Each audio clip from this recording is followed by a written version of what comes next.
And tonight, all 18 of the people shot and killed have now been identified. They range in age from 14 to 76. Emilie Ikeda with their stories tonight. 18 lives gone too soon. Their family and friends now facing the unfathomable. Elizabeth Seal lost her husband, Josh. First and foremost, he was an amazing dad to his 4 kids. We spoke to the family through a friend and ASL interpreter. What do you want people to know about your husband? I think those people who already know my husband, they were lucky. He was amazing. For those who didn't know him, they lost out. He was such a fierce advocate for the deaf community and for kids. The 36-year-old was a prominent ASL interpreter working for the state throughout the pandemic. Josh was playing in a cornhole tournament at Shemenji's bar when the gunman burst in Wednesday night. When the shooting started, my husband got down and was army crawling, trying to hide under one of the cornhole boards just for some sort of protection. 3 other members of the deaf community, Steve Vazella, Brian McFarland, and Billy Brackett, were also killed at the bar while playing cornhole. He was, and it's so hard to say was the kindest person. Billy was Kelly Modello's uncle.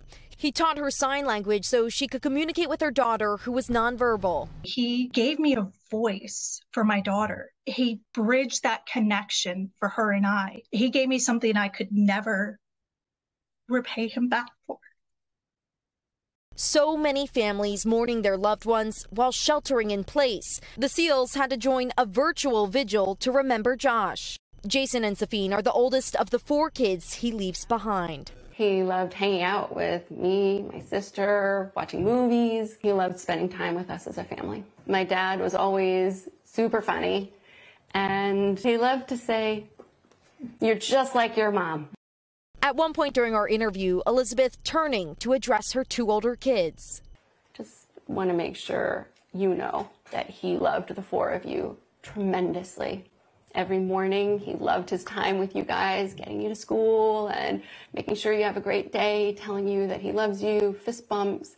And he'd always wake you up, Safine, and say, "Good morning, sunshine." He absolutely adored his time with you. Time cut short by the worst mass shooting in Maine's history. Emilie, what an absolutely touching moment that was. What are the families telling you about what they want people to know about their loved ones?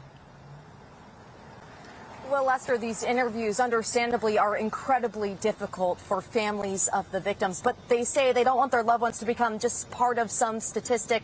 They want the nation to really know the innocent lives lost.